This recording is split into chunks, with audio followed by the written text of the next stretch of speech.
Ini yang aku alami di beberapa tahun yang lalu ya. Jadi kejadiannya itu adalah menimpa diriku sendiri dan dilakukan oleh bestiku sendiri. Aku nggak tahu ini benar atau salah. Yang jelas sudah ada pengakuan dari seseorang atau penglihatan yang kita tidak mampu melihatnya dari seseorang memastikan ini apa sih sebenarnya yang terjadi gitu. Jadi memang aku akui waktu itu aku benar-benar ada di titik terendah dalam hidupku. Aku benar-benar hancur, aku benar-benar berantakan, dan dia ada menemani aku di situ. Hampir setiap malam itu kita teleponan, kita VC, kita VN, dan di situ obrolan kita bukan hanya tentang menenangkan diriku, menenangkan dirinya juga. Dan kebetulan dia juga ada di posisi terendah dalam hidupnya. Jadi kita sama-sama sharing, sama-sama curhat. Dia galau, aku temenin, aku galau, dia juga nemenin. Sebenarnya seperti itu.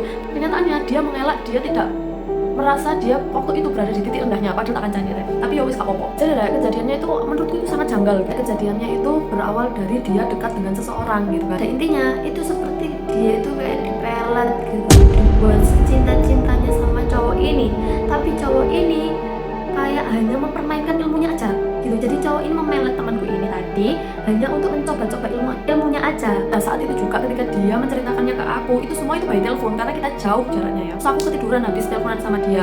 Nah seketika itu aku mimpi buruk, dan mimpi buruknya seperti benar-benar nyata. Mimpi tapi setengah sadar ya, apa sih, kayak perempuan gitu loh, tindihan. Nah jadi aku rasanya tuh kayak ditindih perempuan, rambutnya tuh panjang banget, terus kayak tua gitu tapi rambutnya panjang, badannya tuh kayak masih muda tapi mukanya tuh udah tua, keriput, terus pokoknya menyeramkan lah. Buat aku itu menyeramkan banget gitu. Yang liter itu bener-bener ini mukanya hantu itu tadi, ini mukaku kayak gini bener-bener ditindih, dan aku itu susah nafas waktu itu ditindihnya itu. Terus pas waktu aku ditindih sama hantunya itu tadi, dia tuh seakan-akan ngomong gini, ojo melok-melok. Aku langsung kebangun dong, apa barusan gitu kan. Nah aku telepon lagi temanku, itu nggak ada 5 menit, paling 2-3 menitan lah. Aku telepon lagi temanku, aku loh barusan itu kayak tindihan gitu, habis kamu telepon cerita gini, terus aku kan ketiduran, terus aku tuh kayak ketindihan gitu. Nah aku jelaskan lah, aku dilihatkan sosok seperti ini, dan dia ngomong ojo melok-melok. Nah temanku ini wah bener banget Lia, dari Pak Kiai begitu.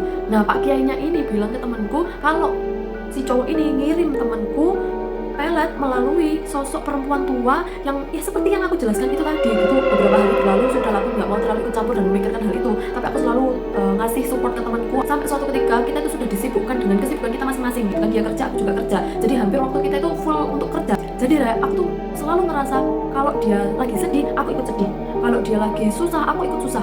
Jadi perasaanku tuh kayak selalu nggak enak karena dia itu tiap hari sedihnya. Beberapa hari sekali tuh sedih, beberapa hari sekali tuh dia kayak galau gitu. Pokoknya apa aja lah gitu yang dia rasakan aku juga ikut merasakan. Tapi kalau dia bahagia aku tidak merasakan itu, kayak biasa aja. Aku sampai heran.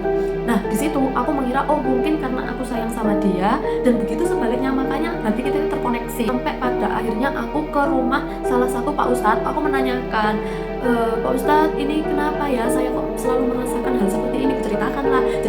Jadi tiap temanku ini sedih aku ikut sedih, tiap temanku ini hancur aku ikut merasakan hancur. Jadi itu mengganggu kehidupan sehari-hariku. Dan bisa bayangin aja ketika aku bekerja enak-enak happy-happy sama orang-orang, terus tiba-tiba mendadak aku sedih karena terkoneksi sama dia. Kayak sedihnya itu bener-bener ya Allah gitu loh, sampai merusak moodku hari itu kan. Kalau setiap hari kayak gitu kan nggak enak ya. Akhirnya sama Pak Ustadz ini dicoba untuk dilihat gitu kan. Encene koncone sampean iki sering nang yai-yai gak jelas uniku, dan DE iku minta ke yai-yai iki batin sampean ambek batine DE digabungkan jadi satu.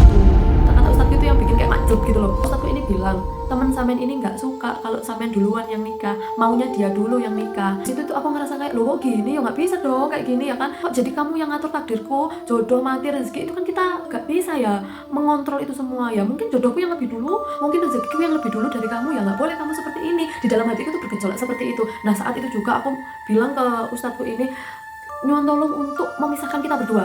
Kalau kamu benar-benar mau temenan sama aku ya sudah, temenan terus saja, nggak usah diikat-ikat kayak gini, aku malah nggak suka gitu. Ustadznya ini kayak make sure gitu loh, memastikan loh ini kan teman dekat sampean, temenan tambah iki diputuskan gitu, tali ini yang sudah diikat secara tidak normal ini mah loh.